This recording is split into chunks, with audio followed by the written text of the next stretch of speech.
Hello everyone, this is Shweta ma'am and welcome to you my YouTube channel Experience the Maths.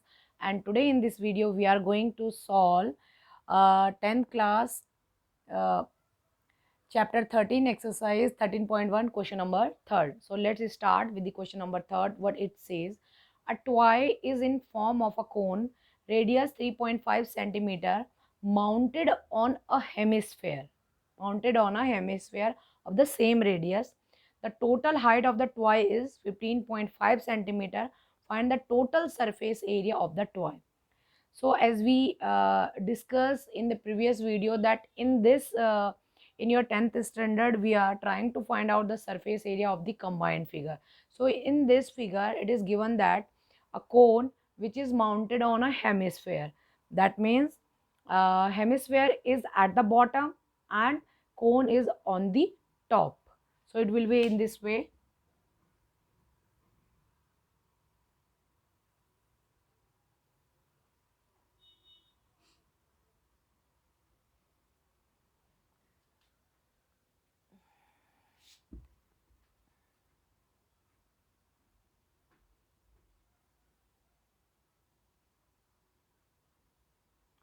Radius of the cone, radius of the hemisphere and as well as a cone is given that it is 3.5 centimeter.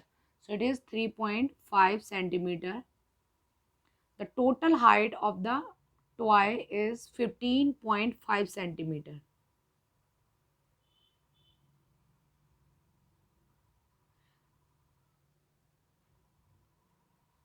The depth of this hemispherical part will be same as its radius. So 3.5 its radius and 3.5 its depth will be. So what will be the height of the conical part? So height of the conical part will be height of conical part is equal to 15.5 minus 3.5. So it will be 12 centimeter. So the height of the conical part will be 12 centimeter. And we have to find out its surface area. So we will find out the surface area of this conical part plus this hemispherical part. So conical part surface area will be curved surface area and hemispherical its hemispherical part. Okay, so now TSA, total surface area of the toy, CSA of cone plus surface area of hemisphere,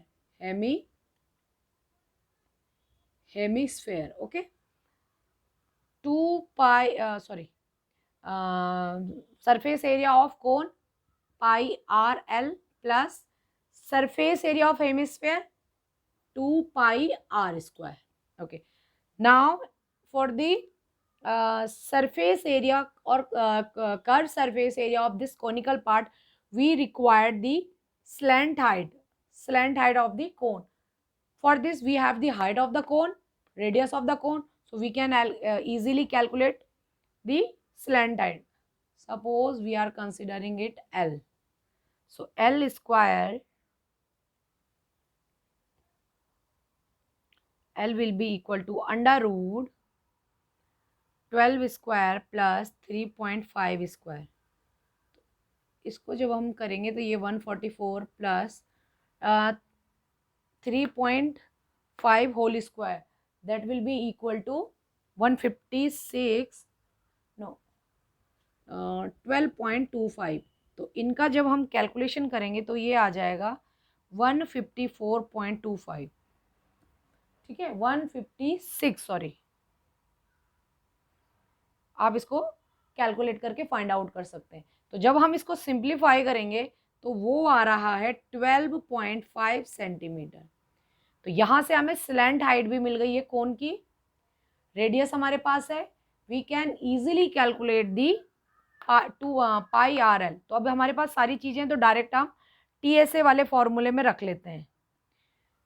pi 22/7, R 3.5 L 12.5 plus 2 22/7 3.5 into 3.5। इसको simplify कर लेते हैं। ये आ गया आपका 0.5 से cancel हो जाएगा, ठीक है। 2 5 जा 10, 2 5 जा 10 और 1 कितना हो जाएगा 11। ये आ गया आपका 11 इंटू 12.5 प्लस ये भी आपका 0.5 से कैंसिल हो जाएगा। तो ये इसको 2 5 जा 10 और 1 2 5 जा 10 11 11 2 जा 22 इंटू 3.5, ठीक है। अब इसको भी सिंप्लीफाई करना है, इसको भी सिंप्लीफाई करना है, दोनों को सिंप्लीफाई करेंगे और जो हमारे पास सरफेस एरिया आएगा हम उसको क्या कर लेंगे, ऐड कर लेंगे, ठीक है। इसको जब हम सिंप्लीफाई करके कर रहे हैं तो हमारे पास आ रहा है 137.5 प्लस 77 और इन दोनों को जब हम ऐड करेंगे तो वो हमारे पास आ जाएगा 214.5 सेंटीमीटर स्क्वायर। तो that is the TSA of the toy. Which type of toy? Whose top part is in conical shape and bottom part is in hemispherical shape. So this is the solution for your question number 3rd. Now let's discuss next question, that is question number 4. Okay, now question number 4th is a cubical block of side 7 centimeter is surmounted by a hemisphere. What is the greatest diameter of the hemisphere can have? Find the surface area of the solid. Okay, assume करिए कि हमारे पास ये इस तरीके से कोई क्या है, क्यूबिकल ब्लॉक है, ठीक है। ये हमारे पास एक क्या है, हमें क्यूबिकल ही ब्लॉक चाहिए, क्यूबाइडल नहीं चाहिए। और इसके ऊपर से हमारे पास ये वाला जो इसका पार्ट है उस पर हमने कोई एक हेमिस्फेरिकल बॉल है, उसको क्या कर रहा है, इस तरीके से रखा हुआ है, ठीक है, ऐसे करके। जैसे आप किसी कैप का एग्जांपल ले सकते हैं, जैसे कि मैं यहाँ पे एक कैप का एग्जांपल ले लेती हूँ, ठीक है। जैसे ये देख लेते हैं, ये कैप का एक कैप है हमारे पास और ये टॉप से तो हेमिस्फेरिकल नहीं है, लेकिन जो हेमिस्फेरिकल का जो बॉटम होगा वो ऐसे सर्कुलर होगा। तो अगर मैं क्या करूँ कि ये अगर मैं से क्यूबिकल ब्लॉक कंसिडर करूँ और इसके ऊपर से मैं इसको ऐसे रख दूँ, ये तो ये इस तरीके से कोई सिचुएशन हमारे सामने बन रही है, ठीक है। इसको हमने इस तरीके से कंसिडर करना है। तो कह रहे हैं इस तरीके से हमने रखा हुआ है, कोई क्यूबिकल ब्लॉक के ऊपर इस तरीके से कोई हेमिस्फेरिकल पार्ट को हमने सरमाउंट किया हुआ है, सरमाउंटेड बाय आ हेमिस्फेरिकल। तो ये जो न्यू टर्म्स आ रहे हैं इनको हमने माइंड में रखना है कि सरमाउंटेड बाय मीन्स होता है कि नीचे बॉटम पे जो भी होगा, और जिसको बोला है कि surmounted bye hemisphere, that means hemisphere उसके ऊपर टॉप में है। तो कह रहे इस तरीके से रखा हुआ है हमने। और जो क्यूबिकल ब्लॉक है उसकी जो एज है वो कितनी है, 7 सेंटीमीटर है। What is the greatest diameter of the hemispherical can have. तो देखो डायमीटर जो होगा हेमिस्फेयर का ग्रेटेस्ट उसकी एज के ही इक्वल हो सकता है। देखो अगर जो हमारे पास एक क्यूबिकल ब्लॉक है, हमें मालूम है उसका जो टॉप होता है वो एक स्क्वायर शेप में होता है, ठीक है। तो स्क्वायर शेप में जब कोई बॉल आप उसको रिवर्स करके रखते हैं तो क्या होगा उस कंडीशन में, अगर आप बॉल को अगर बड़ा लेते हैं, मतलब डायमीटर अगर उस स्क्वायर से बाहर चला जाता है तो वो बाहर चला गया। अगर आप स्क्वायर के एकदम उसको अंदर ले लेते हैं तो वो डायमीटर उससे भी छोटा हो जाएगा। तो ग्रेटेस्ट जो डायमीटर हो सकता है किसी भी हेमिस्फेरिकल का, वो जो आपके पास जो क्यूबिकल ब्लॉक है उसकी एज के इक्वल हो सकता है। तो यहाँ पे हमारे पास जो कुछ कंडीशन है इस तरीके से बनी हुई है कि ये हमारे पास एक क्यूबिकल ब्लॉक है, ठीक है, और इसके टॉप में हमने कुछ कुछ इस तरीके से एक जो हमारे पास है इस तरीके से उसको हमने ऐसे रिवर्स करके रखा हुआ है, ठीक है। अगर आप इसको ऐसे रखेंगे, ऐसे, ये हमारे पास हेमिस्फेरिकल बॉल है जिसको कि हमने रिवर्स रखा है। तो इसकी जो मैक्सिमम जो डायमीटर हो सकता है वो किसके बराबर हो सकता है, इसकी एज के इक्वल हो सकता है। तो जो साइड है इस क्यूब की वो कितनी है हमारे पास, 7 सेंटीमीटर गिवन है। तो जो डायामीटर हो सकता है of hemisphere that we can be 7 centimetre. तो रेडियस कितनी हो जाएगी, 7/2 सेंटीमीटर। अब उसने हमें बोला है कि जो हमारे पास सरफेस एरिया उसे हमने कैलकुलेट करना है, जितना जितना हमको यहाँ पे सरफेस एरिया दिख रहा है। अब इसमें हमको देखिए, ये वाला एग्जांपल हम थोड़ा ले लेते हैं। इसमें आपको मालूम है जो सरफेस एरिया होता है किसी क्यूब का वो कितना होता है, 6a² होता है। 6a² में जो एक जो साइड है उसकी एक जो सरफेस है उसके ऊपर तो एक हेमिस्फेरिकल बॉल आ गया है, तो surface total surface area of solid, जो भी वो सॉलिड है हमारे पास, 5a², उसकी जो 5 पूरे 5 सरफेस हैं, 1 2 3 4 5, और जो 6th सरफेस है उसके ऊपर तो ऐसे करके हमारा हेमिस्फेरिकल बॉल अटैच्ड है। तो ये वाला जो हो गया, ये कितना होता है हेमिस्फेयर का सरफेस एरिया, 2πr² प्लस, अब देखिए जब किसी स्क्वायर के ऊपर हम हेमिस्फेयर मतलब किसी सर्कुलर बॉल को रख रहे हैं, बाउल को रख रहे हैं, तो वो उसको कंप्लीटली कवर नहीं करेगा क्योंकि वो सर्कुलर है, वो स्क्वायर शेप में है। आप इसको घर पे भी ट्राई कर सकते हैं, कोई स्क्वायर शेप में कोई आप कोई भी सरफेस ले लीजिए, गत्ता ले लीजिए, कुछ भी ले लीजिए, उसके ऊपर आप किसी बाउल को, जो आपकी कोई भी सर्कुलर बाउल होगा उसको उसको रिवर्स करके उल्टा करके रखिए, तो आप देखेंगे कि उसको पूरा कंप्लीटली कवर नहीं करता है। जो स्क्वायर की जो साइड साइड के जो कॉर्नर होते हैं वो रह जाते हैं क्योंकि वो सर्कुलर होता है और वो आपका क्या है, स्क्वायर शेप में। तो इस तरीके से हमारा बनता है वो, देखो अगर आप रखेंगे ना तो इस तरीके से हमारा बन जाएगा, ये हमारा टॉप का होगा, और जब हम उसके ऊपर बाउल रखेंगे तो वो इस तरीके से बन जाएगा हमारा। ये जो 4 कॉर्नर्स होते हैं ना, क्योंकि ये तो सर्कुलर है और ये स्क्वायर है, तो ये 4 कॉर्नर्स हमारे, the 4 corner will be left when we'll put a circular ball over the square का शीट बोलो, फेस बोलो, कुछ भी कह सकते हैं। तो क्या होंगे, उसके 4 कॉर्नर्स रह जाते हैं। अब हमको इन, क्योंकि 5 हो गया हेमिस्फेरिका का टॉप का हो गया, अब इन 4 कॉर्नर्स का भी हमें चाहिए, तो इस 4 कॉर्नर का हम कैसे निकाल सकते हैं, हमें मालूम है कि स्क्वायर का क्या होता है एरिया, a², और सर्कल का क्या होता है, πr²। ठीक है, इसको ऐसे रखेंगे तो देखो 1 2 3 4 मिल जाएंगे।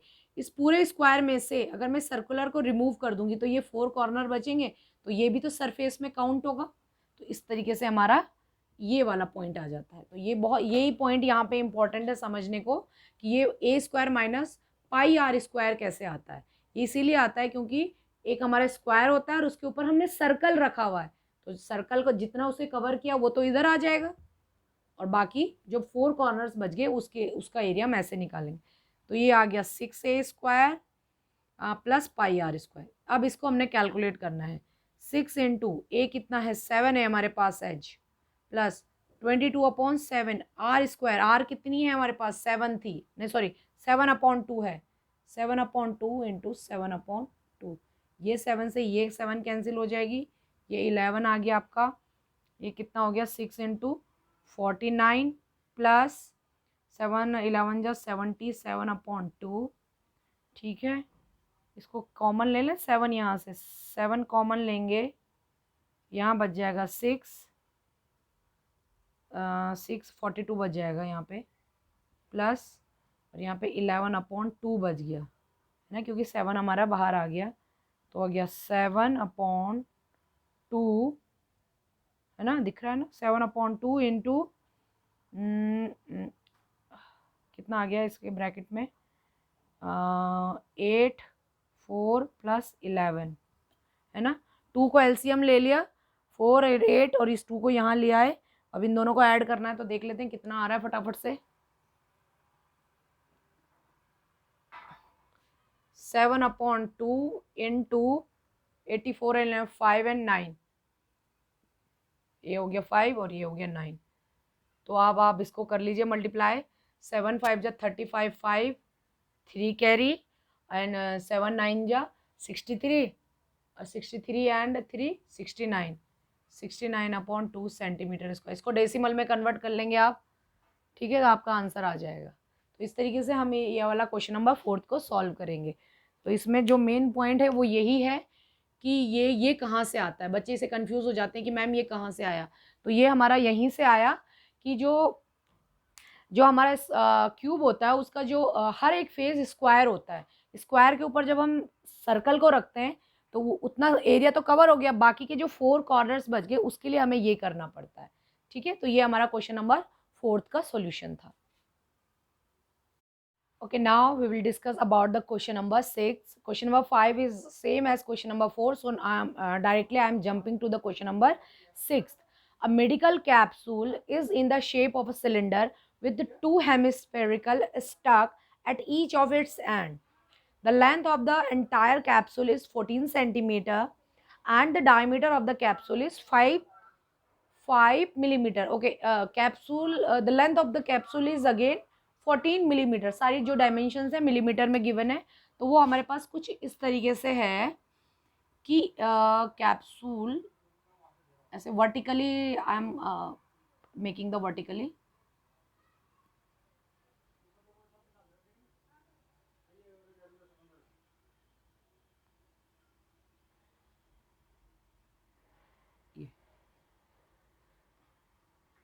The length of the entire capsule is 15 millimeter.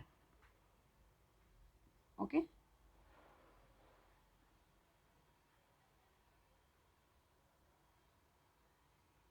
ठीक. And the diameter of the circular and hemispherical end is 5 millimeter. So here it is 5. So the diameter is 5. So radius will be 2.5. Again the depth of the hemispherical part 2.5 millimeter. Same here 2.5 millimeter and depth is 2.5 millimeter.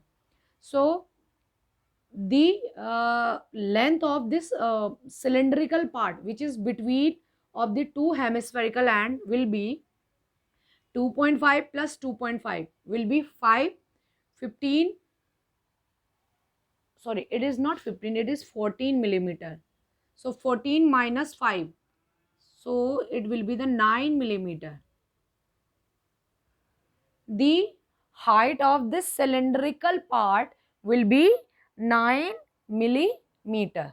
Okay, now we have to find out the complete surface area of this capsule. So first what we will do, we will try to find out the surface area.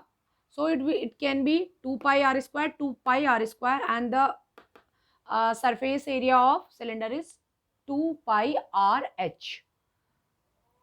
Surface area of the capsule will be 2 pi r h plus 2 pi r square plus 2 pi r square.